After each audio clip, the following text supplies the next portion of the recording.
Okay, good afternoon, everyone. Today we have the second in our Student Leader Voices session series. This session is called Teaching, Not One Size Fits All, and it is being brought to you by the president of the Student Nurses Association, Ms. Cami Crawford. So I'm going to hand it over to Cami and get us started.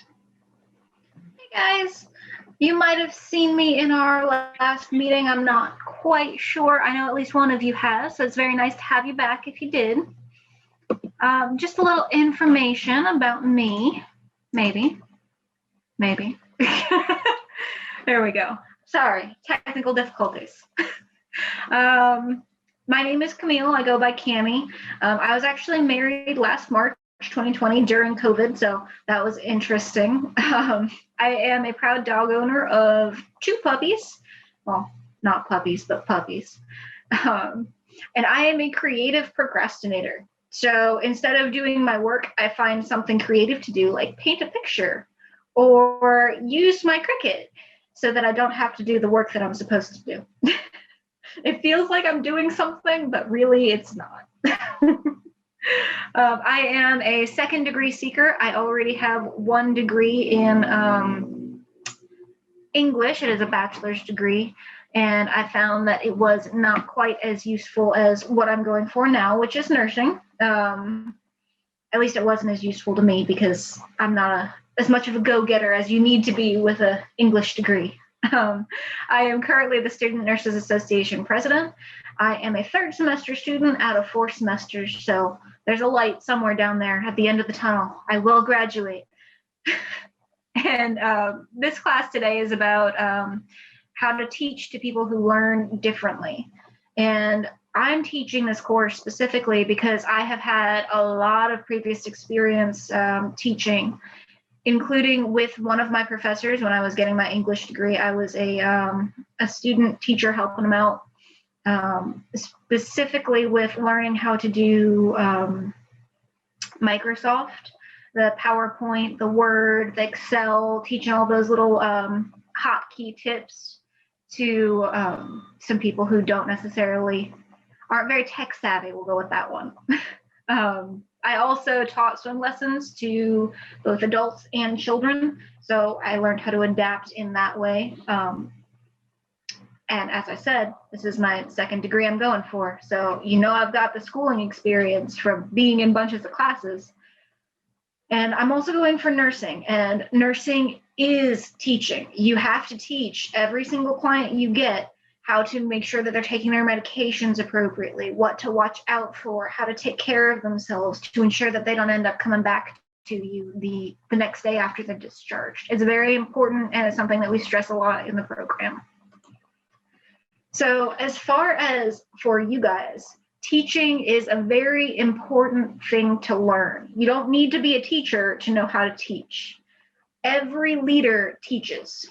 So leaders in your workplace, if you want to become someone that people look up to, people go to, they're going to go to you because they want to learn from you. They want your advice. They want your information. And say one day you're sick. You don't want to come back to work after being sick in a crisis situation because no one knew what to do when you weren't there. You want to make sure you're teaching them everything you can and making sure that it sticks. In society, especially today with all this COVID stuff, everyone is needing information. How do you wear masks appropriately? How do you wear gloves appropriately? What is this vaccine? How is it working? All of that information, we are trusting our societal leaders to give it to us and to make sure that we know what we need to know to be safe and to do what we need to do. And student leaders in the classroom or in your clubs, people are going to come to you looking for information, and you need to make sure you're giving them this information and giving it to them in a way that they understand. That's why they keep coming back to you, and that's why you get to be known as a great leader. So right now, I want you guys to all close your eyes and think of someone who is an important leader to you, someone who meant so much to you growing up, and you looked up to them. I want you to think of something they taught you. And write in the chat what that was, how it stuck with you. I'm going to give you guys a couple seconds. I want to hear your stories.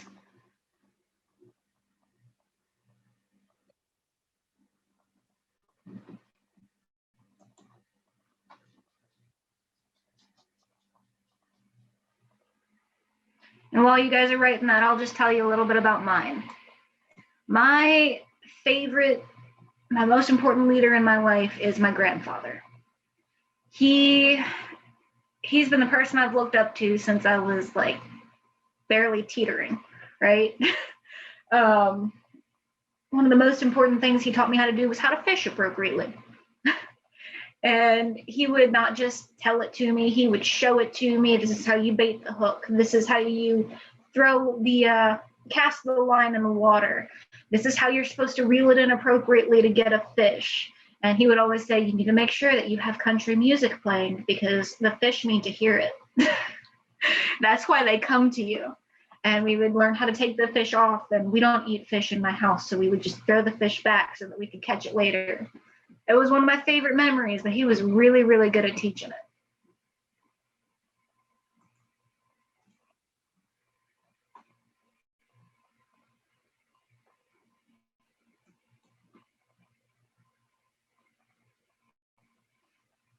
All right, and I'll go back to this later if you guys want to keep thinking about it. Another thing I wanted to add in here is it is another really good reason to learn how to teach is because you can learn while you're teaching those other people. There have been many times where someone's come to me before a test like, hey, do you remember this topic that we're being tested on next week? Can you teach it to me? And while teaching it to them, I find that I learned something. And when I'm taking the test, I can go like, oh yeah, I taught Johnny about that. I remember the answer to this question now. So convenient for you.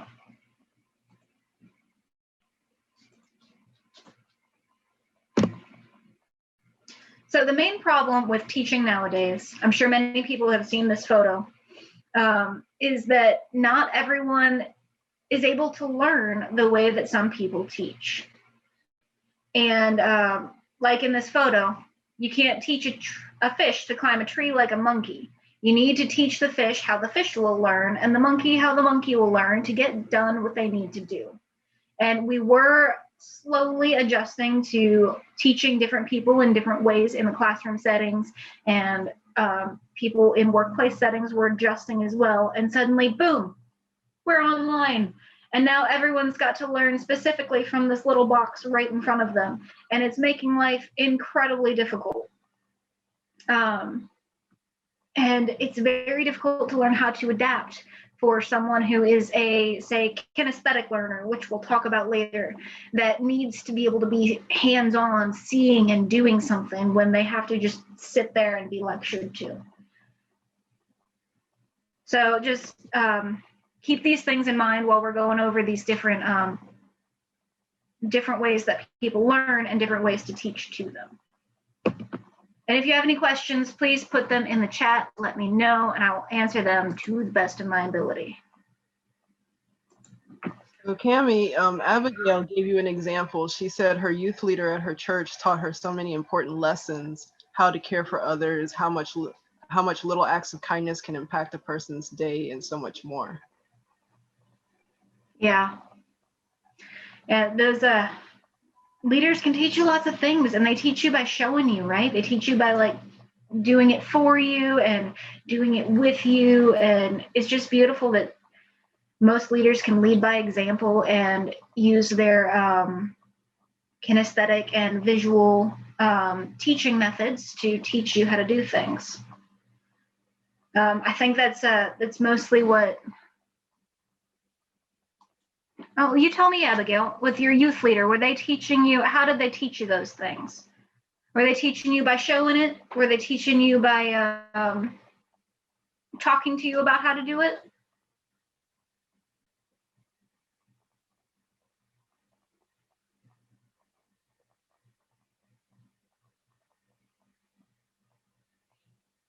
I remember my youth leader, she taught me by just showing me, like, learn through example, this is how you do these things. And that's a very powerful teaching strategy. You teach them by showing. Now, just jumping back in here, auditory learners, they learn things sorry, I got a chat here. Yeah, taught you mostly by doing it with you. I see that, Abigail. Teaching by doing things and encouraging things is very powerful, and that is going to be, sorry, I get distracted when things chime in. Teaching by doing it with you is going to be more of a kinesthetic, which we'll get to in a minute, rather than auditory, but encouraging is going to be something that's going to be auditory, and they're very powerful teaching strategies. I'm glad that you got that experience, and now you can use that to teach others. Auditory learners usually learn by hearing things. So they need verbal instruction, they need discussions, if they need to read from a book, they would benefit by reading it out loud rather than trying to read it in their head. Podcasts are also really advantageous to auditory learners. COVID has impacted auditory learners a little bit, but not as much as some of the other learning styles, because learning through lecture, you get to hear things while you're on Zoom or you're on the computer. They do have to keep in mind that reading out loud will help that information stick with them more during COVID. And most auditory learners want to record lectures because they learn by hearing and hearing it repeatedly over and over and over again. So if you have someone who comes to you and they say, hey, I learn best by listening to things, it would be better for you to teach them by providing them verbal instructions rather than written instructions, maybe recording yourself, teaching them about these things, or having links ready to additional audio instructions so that they can figure out how to do things when you're not there, and talk through it with them. Encourage them to ask questions to them. The more they talk about it, the more they can put those pieces together and figure it out. And the less they may have to come to you in the future if it's a workplace situation. They can piece it together themselves because you worked them through it so well.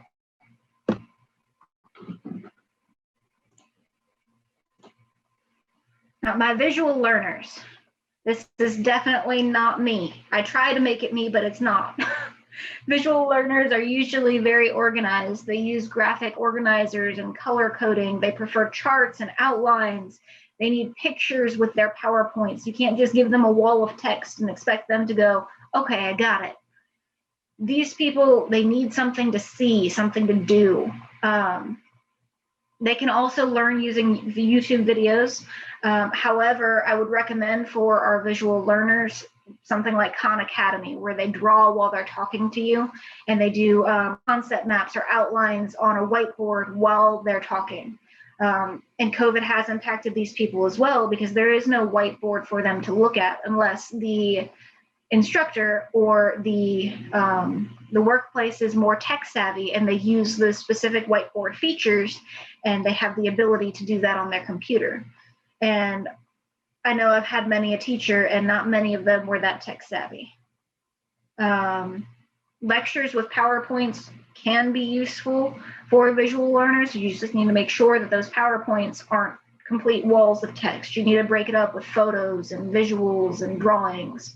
Another thing that is helpful for online learners who are visual learners is avoiding distractions. They should keep themselves closed off in a room where they can't see out a window, or their dog or their husband or wife or kid does not pass by them all the time, because anything that they see will immediately distract their attention and get them to look away. In teaching to these people, like I said, you're going to want to minimize those distractions while you're talking to them. So it should be you and them in a room. Draw while you're teaching. Have a piece of paper out so that you can work things out with them, show them. Use graphs and photos. Like I said, no walls of text. No one likes walls of text, but visual learners will go insane if you just give them a wall of black and white text with no highlights, no bullets, no photos, no nothing. Reading and writing learners. They learn by reading the material and writing notes, that old school style. They have had less of an impact switching to online learning. It hasn't affected them as much as many others, because they can focus on the reading material and the writing the note during the lecture, and it gives them what they need. I'm not saying that they have no struggles, it's just a little bit easier for them to do that transition. They love book and text assignments. They love taking notes. Well, not love, but they learn better by taking notes and doing their written work.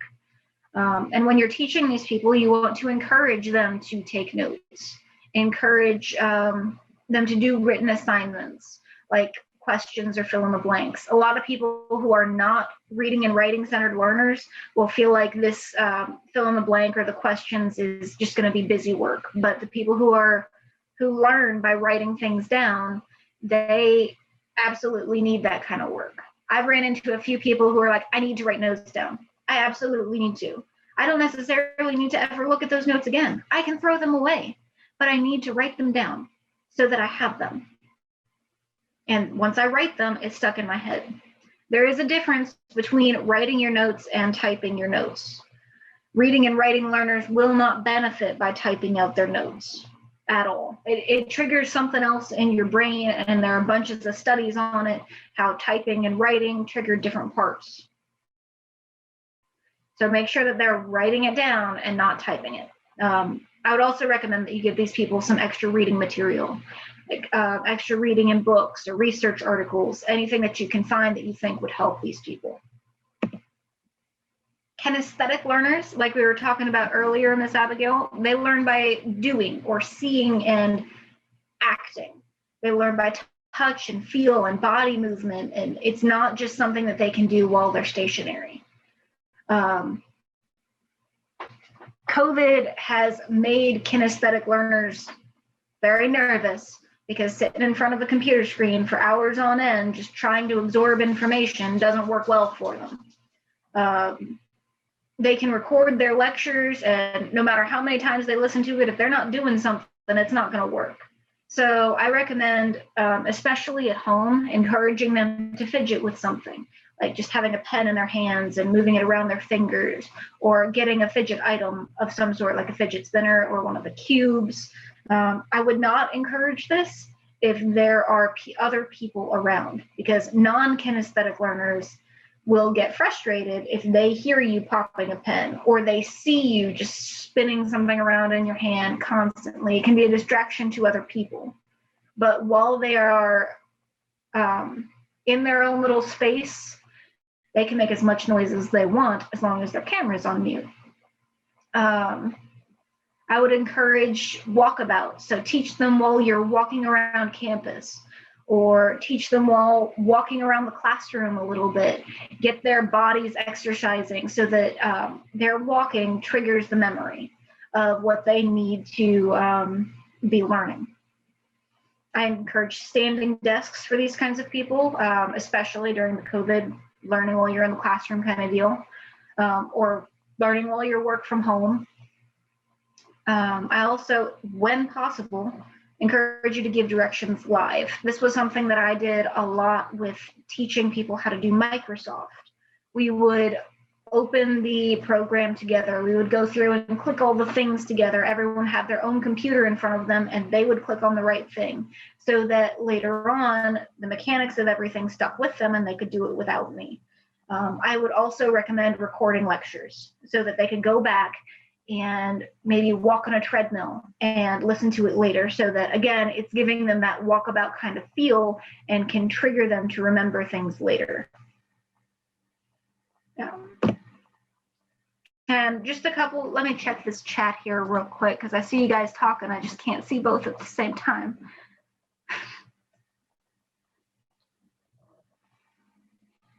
Yes, that is true.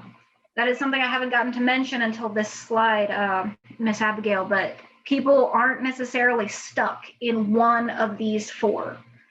You can switch from being a kinesthetic learner to being a visual learner, depending on what's going on at the time and the place. and what's going on in your own life. You're not always, just because I learned in high school from listening to things doesn't mean in college I'm going to still learn by listening to things. Or when I go to my work and I'm trying to learn this brand new thing, it doesn't mean that I'll learn the same way I used to. It's important to know that about yourself and know that others can switch as well and be able to adapt to that. And as you guys see right here, I put be flexible. When you're teaching someone, if they tell you like, oh yeah, I learn better when I hear things, and then you teach them by telling them something and they haven't learned it, maybe you need to switch it up. Maybe this is one of those times where they need something else, and encourage them to tell you what they need. Encourage that feedback, that discourse, so that you can understand and they can understand. Always, no matter who you're teaching to, I can't stress this enough, guys. No matter who you're teaching to, no matter what you're teaching, give supplemental material. Give them something extra that they can go to, whether it be YouTube videos, whether it be reading materials, whether it be a podcast. Give them something so that they can take it home and keep looking at it. Maybe, who knows, maybe they'll come back to you the next day and say, hey, after you gave me that paper, I looked more into it and I found this, and this information. And then you learned something too. And that's a benefit to everyone. Encourage note-taking, no matter who they are. Like I said, maybe this thing that they need to take notes on and they just don't realize it. And always encourage conversations and discourse. Do you have any questions? Is there anything I can answer for you? Let me ask you a question about what I just taught you. This is important so that you can make sure the information is clicking with them. It's one of those feedback mechanisms where you know if something's sticking or not.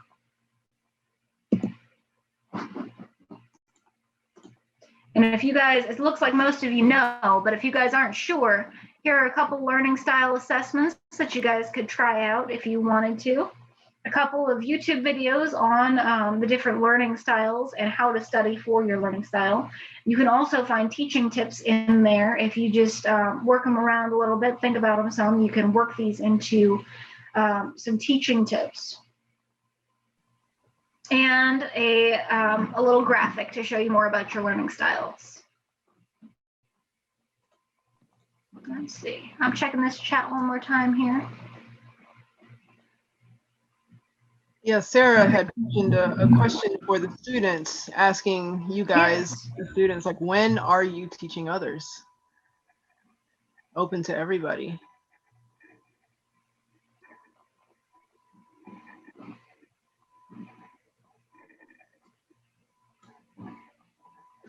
I think that's a great question.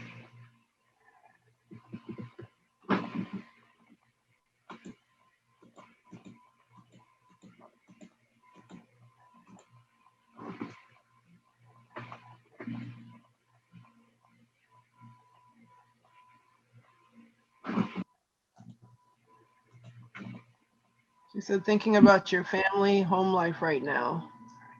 When are you teaching something? Like maybe teaching a younger sibling how to cook something? You guys can feel free to unmute and chime in.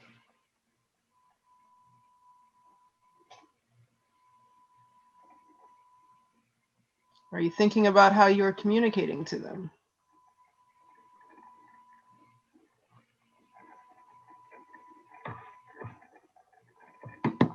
We got a quiet bunch here, Cami. We do. Okay, Jennifer says if you have kids, teaching your kids. Yeah, I imagine that's quite a bit of a challenge now. Oh, I didn't mean to interrupt anyone. Oh, you're okay. I was just unmuting myself because I tend to type very slow.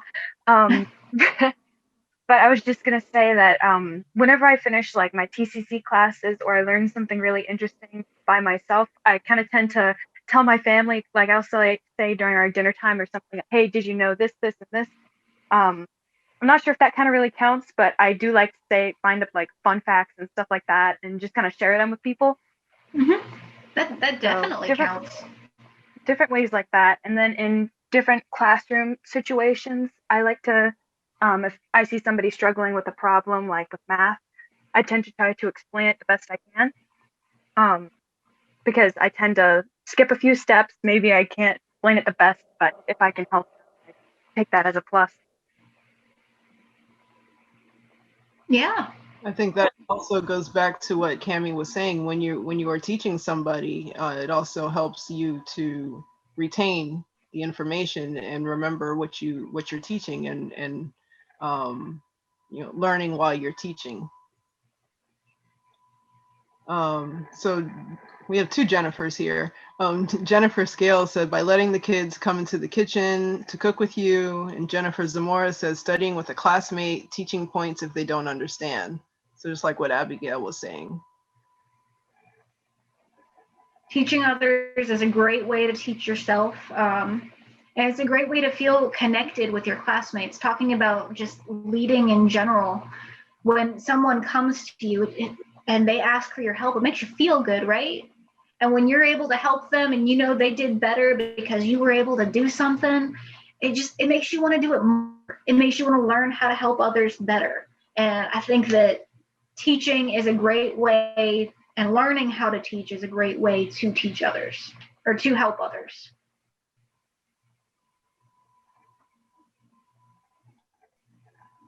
Stacia says, teaching information to a group of students about mental health. Whoa.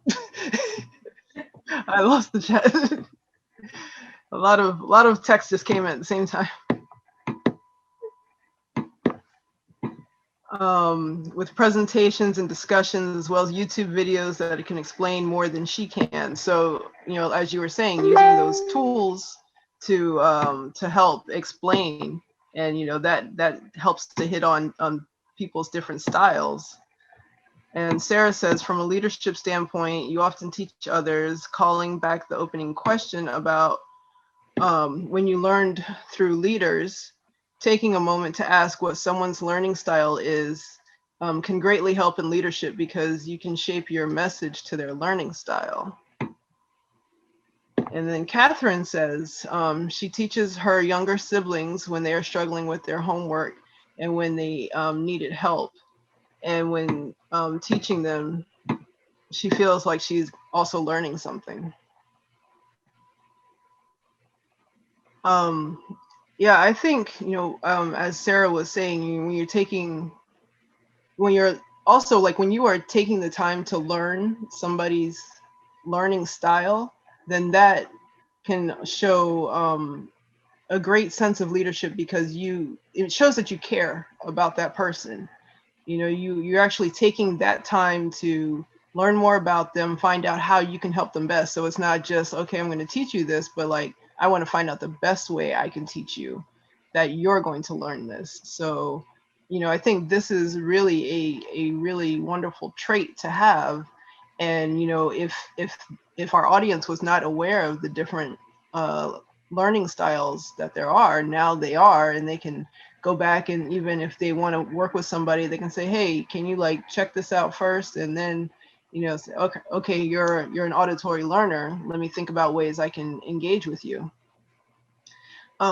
Sarah says it's also great to voice your learning style to your peers and faculty. Absolutely. Letting them know how you learn best can help your overall success with communication and learning. Yeah, if you tell your professor in the beginning that, you're a kinesthetic learner and, you might see me fidgeting around with something during your lecture. It's not that I'm not listening. It's just, that's the best way I'm going to be able to take the information in. Then that could also help eliminate misunderstandings. Thank you, Sarah. So I would definitely recommend, if you're a kinesthetic learner, letting your professor know so that when they see you doing something, they don't look at you funny. I've had that experience in the past.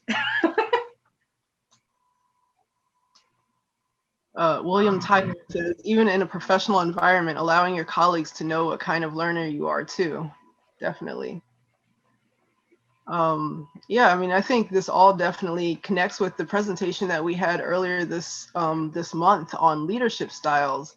And, again, what it comes back to is getting to know people and know about them and knowing how to work best with them, because, we're not in this world alone. We are together. We have to work together sometimes, whether we're the leader or, we're part of a group. And knowing other people's styles shows how we can contribute to them, how we can work better with them. So I think this has been really a great session. We appreciate it so much, Cami.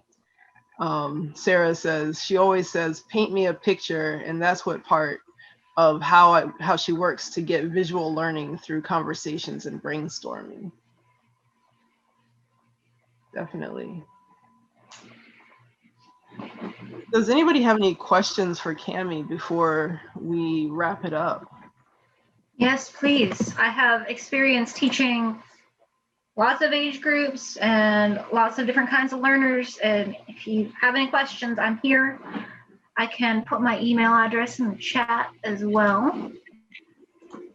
I was telling Cami earlier, you must be really patient because, to teach somebody who is not technologically inclined how to use technology can be extremely frustrating for some of us, and it really takes a lot of patience. And so I think she's, that's a skill that is definitely going to help you out in nursing, and it's really a good skill to cultivate. If you have any tips on how to be patient when teaching people, please share with us. The only tip I have with that is people who are frustrating to teach are probably just as frustrated as you that they don't get it.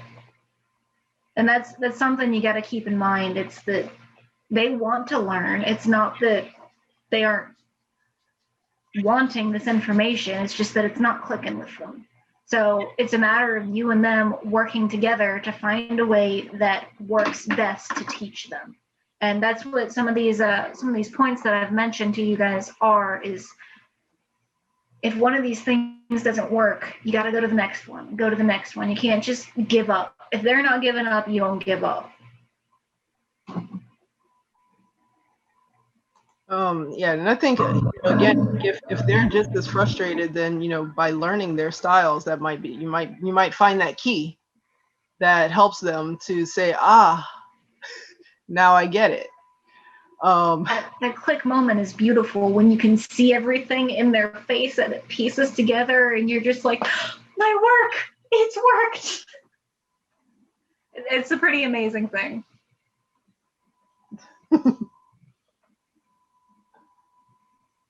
So we don't have any questions? You guys can always email me if you need to.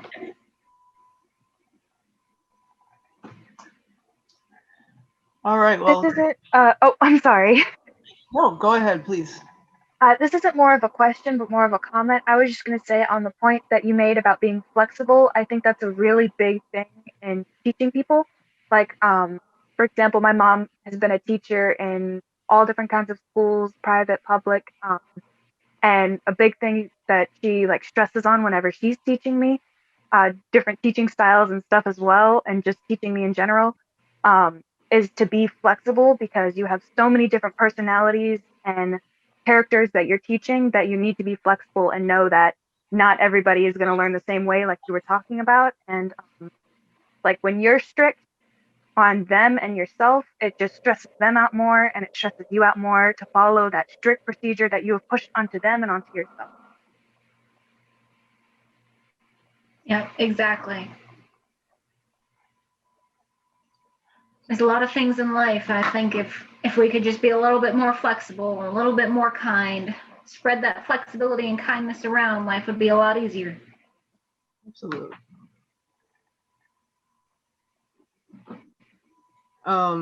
Jennifer Zamora says she relearned to learn from her anatomy book. Survey, question, read, review, recite.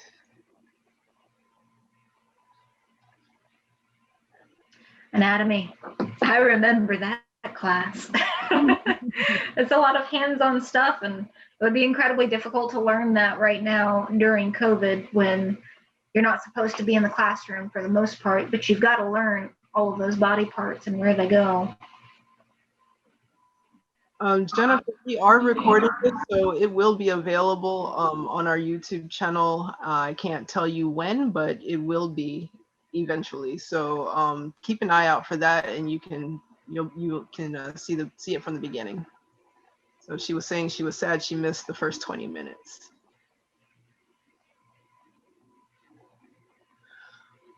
Oh, right. Oh, yeah. Thank you for coming. And Cami, thank you so much for giving this session. As Sarah says, thank you for your leadership. You are leading by example. Not one, but two leadership sessions. And, we really appreciate you for that, Cami. You are a leader in so many aspects. And, we really appreciate the work that you're doing with the Student Nurses Association, and how you are reaching out and sharing your knowledge with fellow students. Thank you for letting me be here, and thank you everyone for contributing. I learned from you guys as much as you learned from me, so the more you contribute, happier I am. So guys, it's the end of the month. We are coming up. This is Black History Month, and this evening at 6 o'clock, we will have our Black History Month keynote speaker, Miss Latasha Brown, and she is a nationally known speaker. So if you are available 6 o'clock, please check in at the Virtual Student Center to get the link and join us there. But also at 7:45, we have an African dance class. It's kind of like a Zumba dance, but to African beats workout class. And we've had 2 already. There are 2 more, one today and then one on Sunday. And you guys should definitely come and check it out. It's lots of fun. Get your body moving, especially if you are one of those kinesthetic learners. You might learn something new during that workout. And I don't know, Tyler, if you want to talk about our next leadership session coming up in March.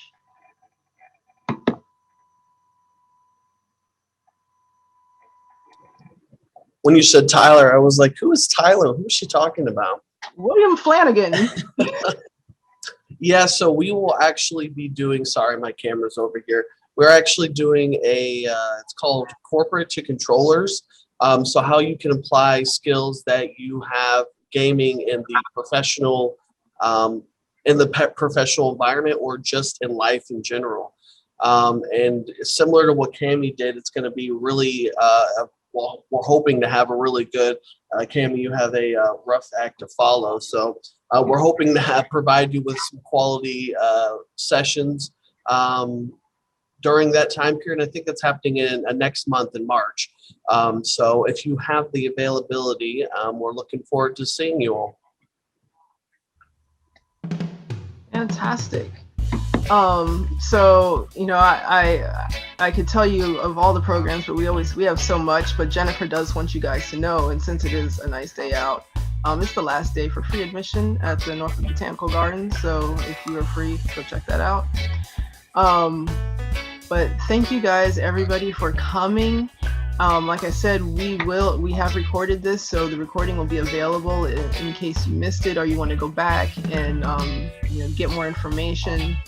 And as Cami says, she gave you guys her email. You can always reach out to her directly if you have questions or want to just know something more. But yeah, we've had a really great conversation today, guys, and I'm so happy that we've had a great participation as well.